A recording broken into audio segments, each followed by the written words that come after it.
بسم اللہ الرحمن الرحیم ان الحمد للہ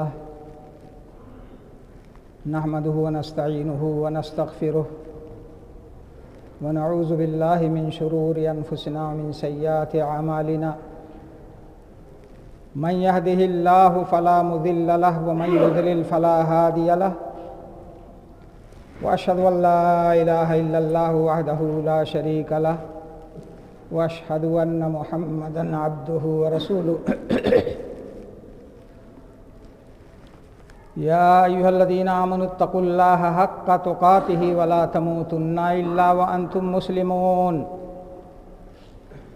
یا ایھا الناس اتقوا ربکم الذی خلقکم من نفس واحدۃ وخلق منها زوجها وبث منهما رجالا كثيرا ونساء واتقوا الله الذي تساءلون به والارحام ان الله كان عليكم رقيبا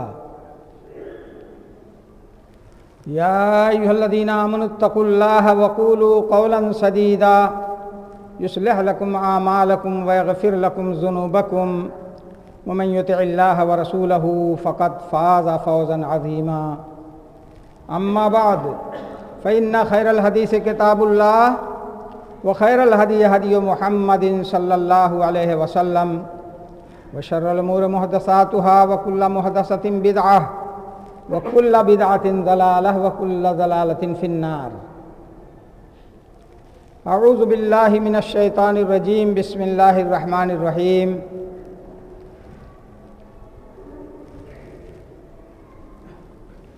وما آتاكم الرسول فخذوه وما نهاكم عنه فانتهوا.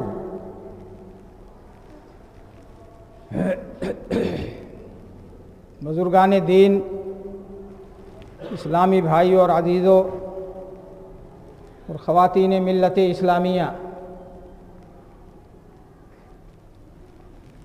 اللہ رب العالمین کا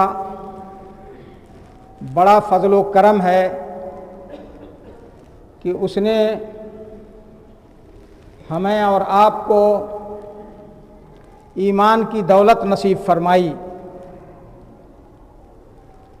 جو انسانی زندگی میں انسان کا سب سے قیمتی سرمایہ ہے۔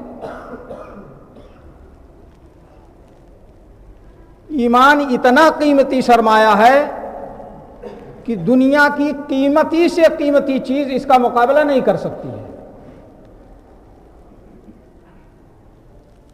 آدمی لاکھ پتی، کروڑ پتی اور ارب پتی کیوں نہ ہو جائے، اگر ایمان کی دولت سے محروم ہے تو گویا اس کے پاس کچھ نہیں ہے۔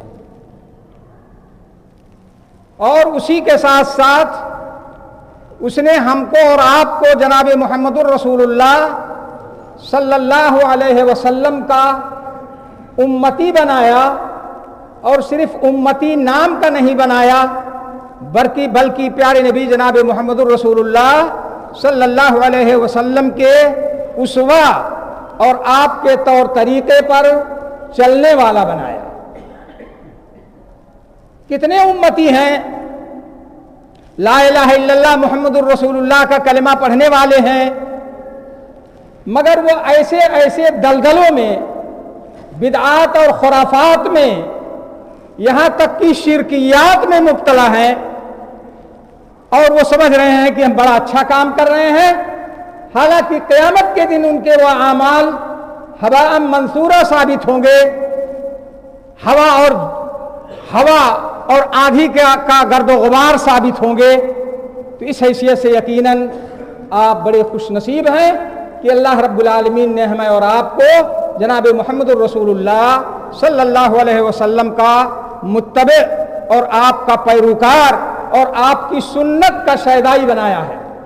اللہ تعالی ہمارا اور آپ کا خاتمہ کتاب و سنت پر ہو، ایمان پر ہو اور اسلام پر ہو۔ برادران گرامی، ہم اور آپ نمازیں پڑھتے ہیں، روزے رکھتے ہیں، اللہ کی توفیق ہوتی ہے تو حج بھی کرتے ہیں، اللہ تعالیٰ دولت سے نوازتا ہے تو ہم زکوٰۃ بھی ادا کرتے ہیں، صدقات اور خیرات بھی کرتے ہیں اور نیکی اور بھلائی کے دوسرے کام بھی کرتے ہیں۔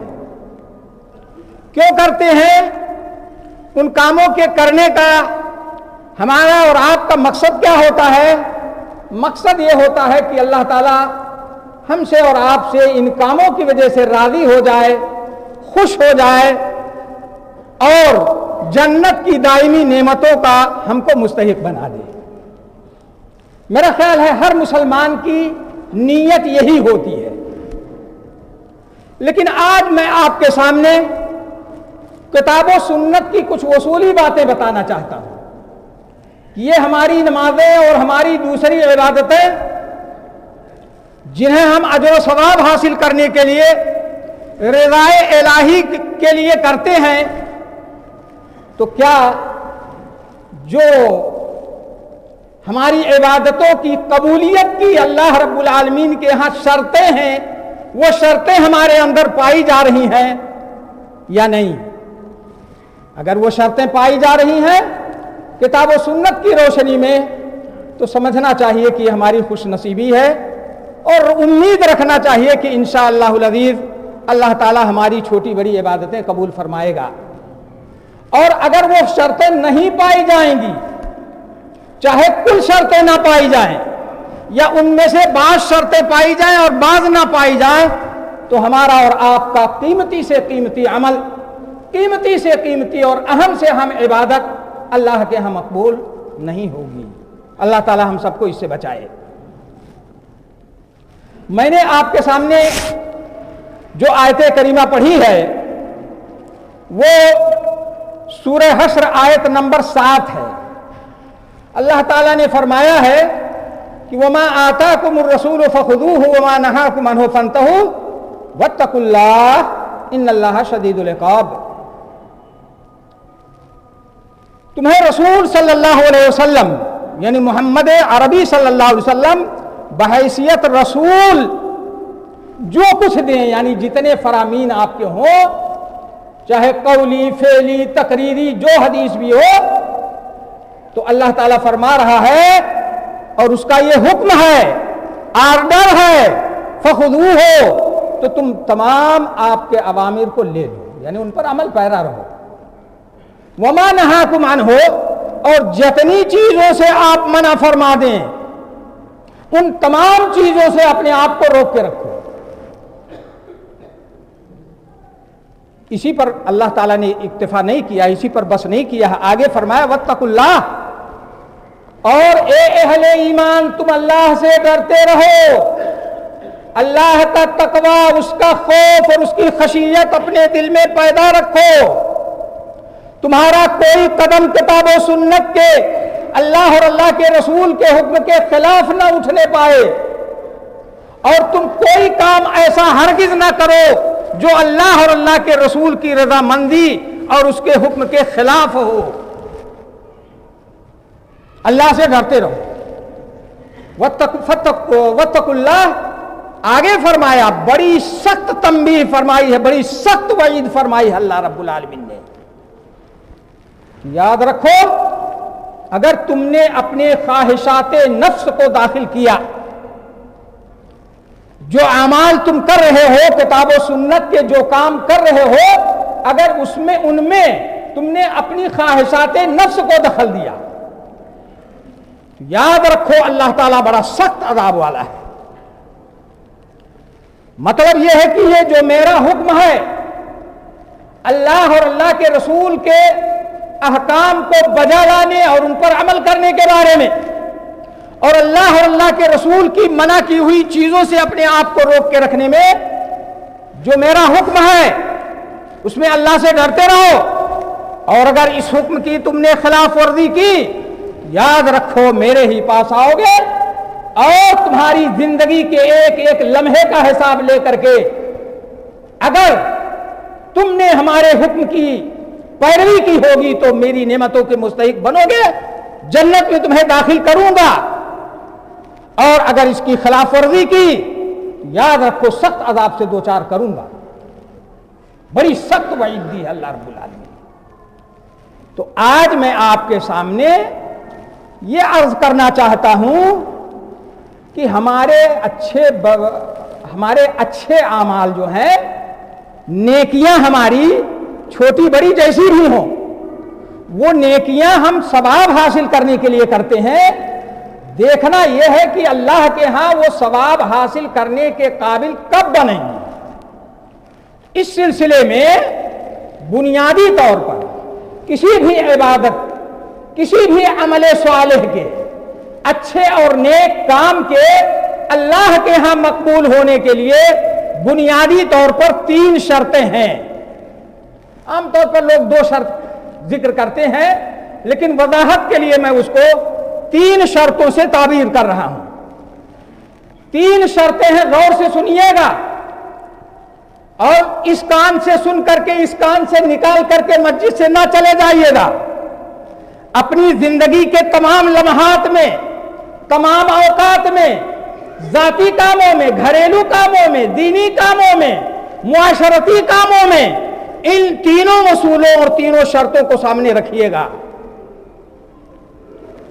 کسی بھی عبادت کو اللہ کے ہاں مقبول ہونے کے لیے پہلی بنیادی شرط یہ ہے کہ اس عبادت کا، اس نیکی کا، اس بھلائی کا ثبوت قرآن سے ہو اور حدیث سے ہو، حدیث صحیح سے ہو۔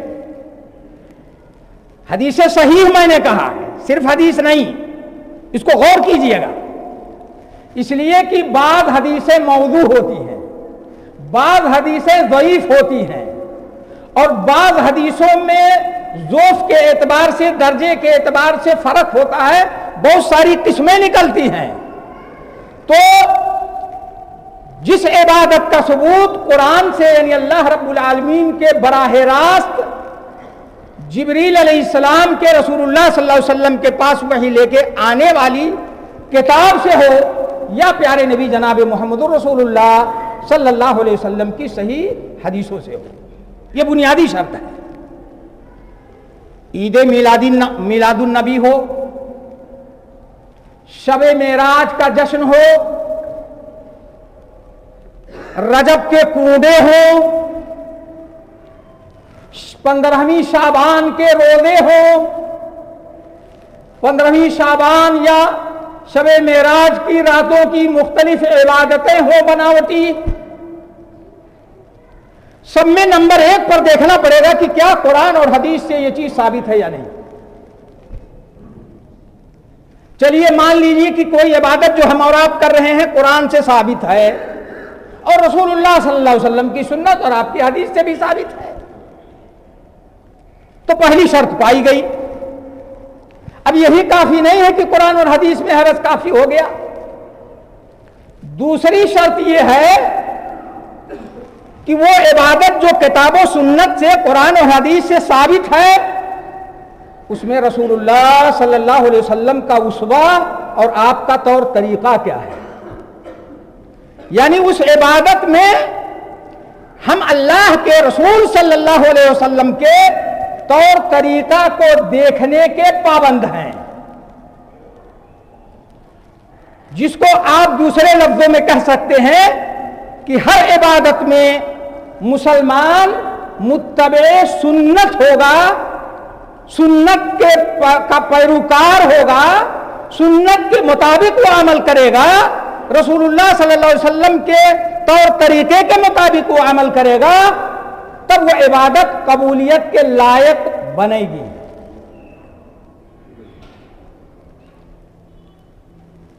بعض لوگ اتنا کہہ کے چھوڑ دیتے ہیں کہ کسی بھی عبادت اور عمل صالح کو اتباع سنت کے مطابق کرنا ضروری ہے، میں اتباع سنت ہونا ضروری ہے، لیکن سنت کے اندر 4 حیثیت ہوتی ہے جس کو سامنے رکھنا پڑے گا۔ اتباع سنت میں 4 حیثیتوں کو سامنے رکھنا پڑے گا۔ نمبر 1 کمیت، نمبر 2 کیفیت، نمبر 3 زمان اور وقت، نمبر 4 مکان یعنی جگہ۔ تھوڑی سی اس کی تشریح کر دیتا ہوں۔ یعنی سنت کی طرف جب ہم آپ کسی عبادت کے تعلق سے رجوع کریں گے تو یہ دیکھیں گے کہ اس عبادت کی تعداد کیا اللہ کے پیارے نبی جناب محمد الرسول اللہ صلی اللہ علیہ وسلم کی طرف سے متعین ہے یا بغیر تعداد کے ہے. اگر بغیر تعداد کے ہے تب تو اختیار ہے، آپ جتنا چاہیں تھوڑا زیادہ جتنا چاہیں کر لیں. اور اگر تعداد فکس ہے رسول اللہ صلی اللہ علیہ وسلم کی سنت سے، آپ کے طریقے سے، تو وہی تعداد ادا کرنی پڑے گی. اس تعداد میں ایک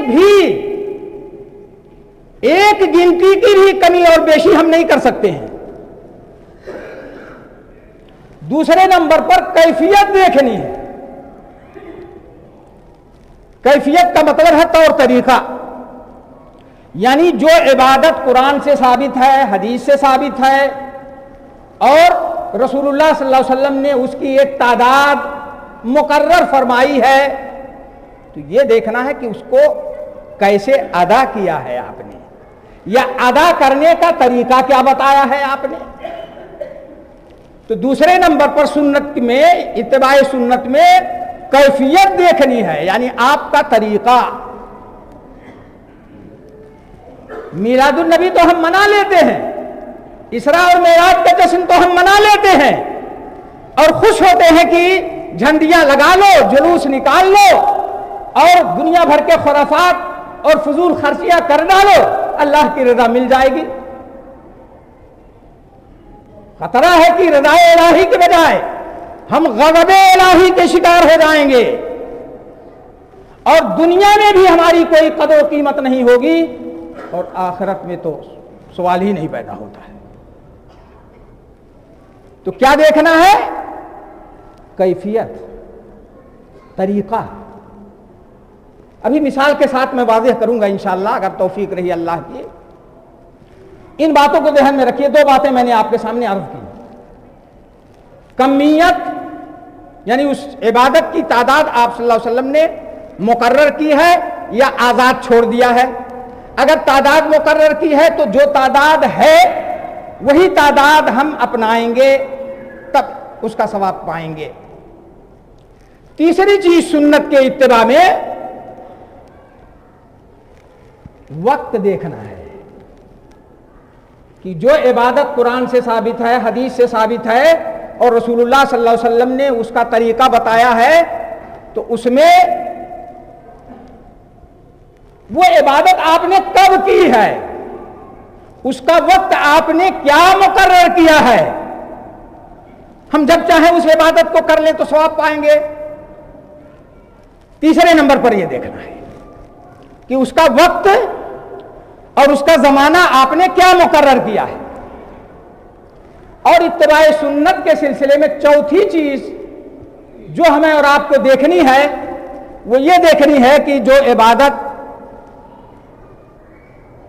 قرآن حدیث سے ثابت ہونے کے بعد رسول اللہ صلی اللہ علیہ وسلم کی کمیت کے مطابق ہے، آپ کی کیفیت کے مطابق ہے، اور وہ عبادت ہم اسی وقت ادا کر رہے ہیں جس وقت میں رسول اللہ صلی اللہ علیہ وسلم نے اس عبادت کو ادا کیا ہے یا ادا کرنے کا حکم دیا ہے، تو کیا دیکھنا ہے کہ وہ عبادت آپ نے کہاں کی ہے، کس جگہ کی ہے یا کس جگہ کرنے کا حکم دیا ہے. تو اتباع سنت میں یہ چار چیزیں دیکھنی پڑیں گی.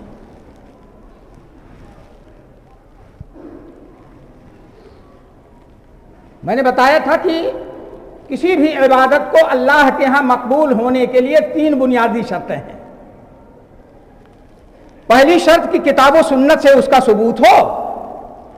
دوسری شرط کہ وہ اللہ کے رسول اس عبادت میں ہم اللہ کے رسول صلی اللہ علیہ وسلم کے طور طریقے کے پابند ہوں.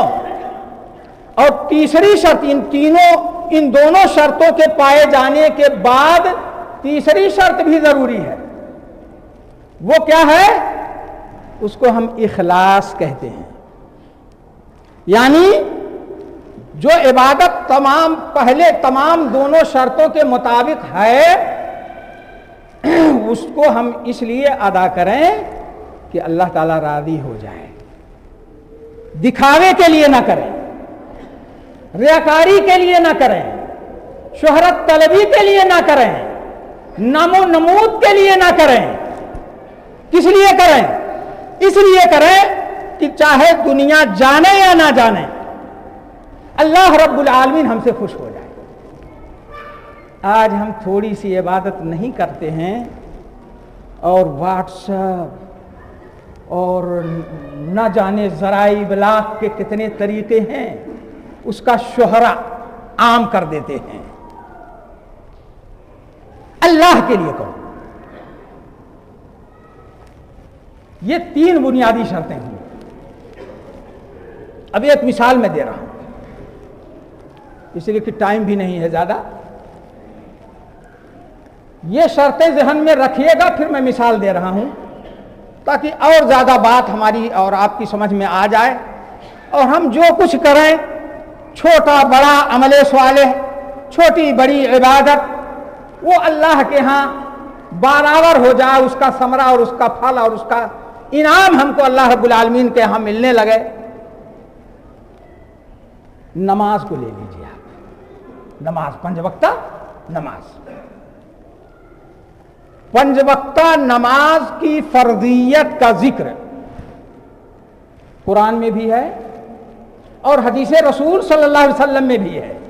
میں تفصیل میں نہیں جا پاؤں گا کہ قرآن کا حوالہ دوں آپ کے سامنے، پھر حدیث پڑھوں، اس لیے کہ وقت کی اجازت نہیں ہے۔ خلاصہ اور اس کا اختصار آپ کے سامنے میں عرض کر رہا ہوں۔ نماز کا ثبوت قرآن سے بھی ہے اور رسول اللہ صلی اللہ علیہ وسلم کی صحیح احادیث سے بھی ہے کہ اللہ تعالیٰ نے 24 گھنٹے میں 5 وقت کی نمازیں فرض کی ہیں۔ وہ پہلی شرط پائی گئی کس میں؟ نماز کے اندر۔ اب دوسری شرط دیکھیے کہ نماز ہماری آپ کی مرضی پر موقوف ہے کہ جیسے چاہیں ہم پڑھ لیں، جب چاہیں ہم پڑھ لیں، جہاں چاہیں ہم پڑھ لیں، یا کچھ پابندی ہے اس میں؟ آپ غور کریں گے تو معلوم ہوگا کہ ہم آزاد نہیں ہیں اس عبادت صلاۃ میں جس کا ثبوت قرآن اور حدیث سے ہے، پابند ہیں ہم۔ فجر کی نماز لے لیجیے آپ، ابھی جو صبح کو آپ نے نماز پڑھی، ماشاءاللہ اچھی خاصی تعداد ہے، ذرا اپنے گریبان میں منہ ڈال کے سوچئے گا کہ فجر کی نماز کتنے لوگوں کو اللہ کی توفیق سے ادا کرنا نصیب ہوا ہے؟ انہی لوگوں میں، ہم میں اور آپ میں۔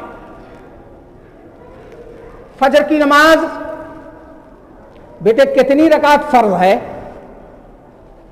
فجر کی نماز کتنی رکعت فرض ہے؟ بولو، بول سکتے ہو، اگر خطیب پوچھ رہا ہے تو آپ جواب دے سکتے ہو، اس کا گناہ نہیں ملے گا۔ آپ بولو۔ طالب علم نے بتایا کہ فجر کی نماز 2 رکعت فرض ہے۔ میرا خیال ہے جواب صحیح ہے۔ اب فجر کی نماز 2 رکعت فرض ہے تو ہم 2 ہی رکعت پڑھیں گے نا؟ سنت کی بات نہیں کر رہا ہوں، فرض کی بات کر رہا ہوں۔ اب اگر فجر کی 2 رکعت کے بجائے آپ 3 رکعت پڑھ لیجئے، آپ 4 رکعت پڑھ لیجئے ظہر کی طرح، عصر کی طرح، عشاء کی طرح، تو زیادہ ثواب ملے گا نا؟ اس لیے کہ زیادہ پڑھ رہے ہیں، نیکی تو ہے یہ، نماز پڑھنا نیک کام تو ہے جی، اور 2 کی جگہ ہم 4 پڑھ رہے ہیں، ہم نے کمی بھی نہیں کی ہے، تو ہم کو تو ثواب زیادہ ملے گا۔ 0 2 کی جگہ پر آپ 3 پڑھیں گے 0 پائیں گے، 4 پڑھیں گے 5 پڑھیں گے آپ 0 پائیں گے، 1 نمبر بھی نہیں ملے گا اللہ کے یہاں۔ کیوں؟ اس لیے کہ اللہ کے رسول صلی اللہ علیہ وسلم سے سنت فجر کی نماز 2 رکعت ثابت ہے، گویا کمیت آپ کی طرف سے اس کی رکعت مقرر ہے۔ ایسے ہی کسی بھی نماز کو آپ مثال میں لے لیجئے، تو جن کی رکعت متعین ہے آپ کی سنت سے اتنی ہی رکعت پڑھنی ہوگی. پھر دوسری چیز کیا دیکھنی تھی؟ دوسری چیز دیکھنی تھی آپ کا طریقہ. نماز آپ کیسے پڑھتے تھے؟ پہلے قیام فرماتے تھے، تکبیر تحریمہ کہہ کر کے نیت باندھتے تھے سینے پر، پھر رکوع کرتے تھے، پھر رکوع سے سیدھے اٹھتے تھے، پھر سجدہ کرتے تھے، ایک سجدہ کرتے تھے، پھر اٹھ کر کے بیچ میں دعا پڑھتے تھے، پھر دوسرا سجدہ کرتے تھے، پھر دوسری رکعت کے لیے اٹھتے تھے، وہ بھی ایسے کرتے تھے. تیسری چوتھی کا یہی معاملہ ہے. آپ دو ہی پڑھیں فجر کی نماز، لیکن پہلے آپ سجدہ کر لیں، اس کے بعد آپ رکوع میں جائیں، اور پھر اس کے بعد آپ قیام کریں، سورہ فاتحہ اور دوسری کوئی سورت پڑھیں. ثواب ملے گا. نماز تو ہم پڑھ رہے ہیں، رکوع، سجدہ، قومات، جلسہ سب کر رہے ہیں، تو کیوں نہیں ثواب ملے گا؟ اس لیے نہیں ثواب ملے گا کہ رسول اللہ صلی اللہ علیہ وسلم کا یہ طریقہ نہیں ہے جس طریقے سے ہم اور آپ پڑھ رہے ہیں. تو جو طریقہ آپ نے بتایا ہے کہ پہلے قیام کرنا ہے، پہلے تکبیر تحریمہ کہہ کر کے نیت باندھ کر کے سورہ فاتحہ وغیرہ پڑھنا ہے، اور پھر اس دوسرے نمبر پر فلاں اور فلاں اور فلاں کام اس طرح سے کرنا ہے، تب ثواب ملے گا. تیسری چیز میں نے بتائی تھی اتباع سنت میں کہ وقت بھی دیکھنا پڑے گا. وقت ہے کہ جو عبادت ہم ادا کر رہے ہیں، کیا اللہ کے رسول صلی اللہ علیہ وسلم کی سنت سے اس کا وقت مقرر ہے یا نہیں ہے؟ مقرر ہے تو اسی وقت پر پڑھنا پڑے گا. جیسے فجر کی نماز کی بات چل رہی ہے، فجر کی نماز اس وقت ہم پڑھیں، اس وقت یعنی دوپہر میں یا 10 بجے دن میں مان لیجئے. آج کل ہم ٹی وی چونکہ زیادہ دیر تک دیکھتے ہیں، موبائل سے کھیلتے رہتے ہیں، ایک ایک دو دو تین تین بجے تک، اور فجر کے وقت سوتے ہیں اور 10 بجے اٹھتے ہیں. ہماری صبح 10 بجے ہوتی ہے، مسلمان کی صبح صادق کے وقت ہوتی ہے، 5:30 پونے 6 بجے ہوتی ہے کم سے کم. اور پہلے اٹھ جائے، تہجد پڑھے تو اللہ کی توفیق اور اس کی نصرت اور اس کی مدد ہے ہمارے ساتھ. تو جو جس وقت میں آپ نے فجر کی نماز پڑھی ہے، ظہر کی نماز، عصر، مغرب، عشاء کی نماز پڑھی ہے یا جمعہ کی نماز پڑھی ہے، اسی وقت میں پڑھنا پڑے گا، تب ثواب پائیں گے، ورنہ زیرو. چوتھی چیز جگہ دیکھنا ہے کہ وہ عبادت جو آپ کی جو قرآن سے ثابت ہے، حدیث سے ثابت ہے، رسول اللہ صلی اللہ علیہ وسلم کی سنت کے مطابق ہم پڑھ رہے ہیں، وہ نماز کہاں پڑھنے کا حکم ہے؟ رسول اللہ صلی اللہ علیہ وسلم نے فرمایا کہ ساری روئے زمین میرے لیے مسجد بنا دی گئی ہے. مطلب اگر وہاں گندگی نہیں ہے تو ہر جگہ آپ نماز پڑھ سکتے ہیں، آپ کی نماز صحیح ہوگی. یہ 8 نمبر پر کوڑا کباڑا پھینکا جاتا ہے، گندگی پھینکی جاتی ہے.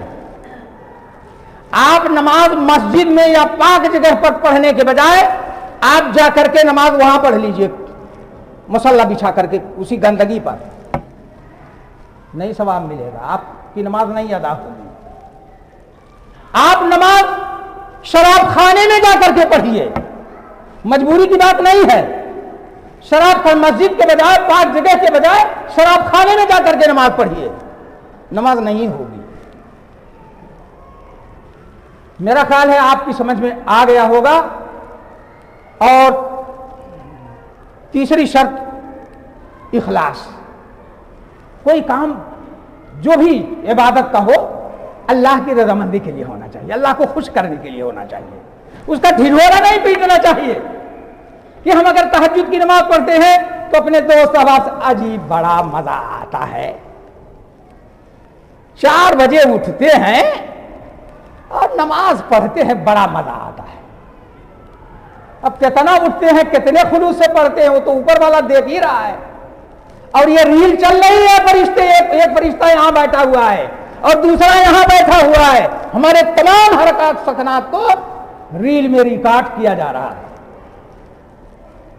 حالانکہ اللہ تعالیٰ ساری چیزوں کا دیکھنے اور سننے اور جاننے والا ہے، مگر اس نے اتمام حجت کے لیے یہ کیمرے نصب کر رکھے ہیں، فرشتے ڈیوٹی انجام دے رہے ہیں، دائیں کندھے والا آپ کی ہماری نیکیاں لکھتا ہے، بائیں کندھے والا ہماری آپ کی برائیاں لکھتا ہے۔ جماعت ہوتی ہے، ہم کھڑے رہتے ہیں، ہم گپ شپ کرتے رہتے ہیں، ہم دوست احباب کے ساتھ گفتگو غیبت چغلی تہمت تراشی کرتے رہتے ہیں، اور جماعت نکل جاتی ہے، یہ احساس نہیں ہوتا ہے، ہم سمجھتے ہیں بڑا اچھا کر رہے ہیں، لیکن ریکارڈ چل رہا ہے۔ میرے عزیزوں اور بھائیوں، اللہ تعالیٰ سے دعا ہے کہ رب العالمین ہم سب کو ہماری اور آپ کی چھوٹی بڑی تمام عبادتیں رسول اللہ صلی اللہ علیہ وسلم کے بتائے ہوئے طور طریقے کے مطابق ادا ہوں، تاکہ ہم اللہ کے ہاں اس کا اجر و ثواب پا سکیں اور اللہ کی رحمت کے مستحق بن سکیں، اور رب العالمین ہماری اور آپ کی تمام چھوٹی بڑی نیکیاں قبول فرمائے، ہماری آپ کی تمام پریشانیاں دور فرمائے، رب العالمین غیب سے ہماری مدد فرما۔ رب العالمین ہم نے واقعی تیرا راستہ چھوڑ رکھا ہے، صراط مستقیم کو چھوڑ رکھا ہے، ہم اپنی مرضی، اپنی منشا، اپنی طبیعت اور اپنی خواہش کے مطابق کام کر رہے ہیں، عبادتیں بھی ہم اپنی خواہش اور اپنی طبیعت کے مطابق کر رہے ہیں، تیرے بتائے ہوئے طریقے اور تیرے پیارے نبی جناب محمد رسول اللہ صلی اللہ علیہ وسلم کے بتائے ہوئے طریقے کے مطابق نہیں کر رہے ہیں۔ اللہ تعالیٰ تو ہمیں معاف فرما، اور مستقبل میں ہم کو توفیق دے کہ ہم صحیح ڈھنگ سے صراط مستقیم پر چل سکیں، کتاب و سنت کے مطابق زندگی گزار سکیں۔ رب العالمین ہم سب کو اس کی توفیق عطا فرمائے۔ رب العالمین ہم میں جو بیمار ہیں انہیں شفائے کامل عاجل عطا فرما۔ رب العالمین جو وفات پا چکے ہیں ان کی مغفرت فرما، انہیں جنت الفردوس میں جگہ دے۔ رب العالمین اگر ہمارے والدین زندہ ہیں تو ہمیں ان کی خدمت کی توفیق عطا فرما، اگر وفات پا چکے ہیں تو ان کو اپنی جمار رحمت میں جگہ دے، ان کو جنت الفردوس میں جگہ دے۔ رب العالمین ہم سب کو خیر کی توفیق عطا فرما۔ وآخر دعوانا الحمدللہ رب العالمین۔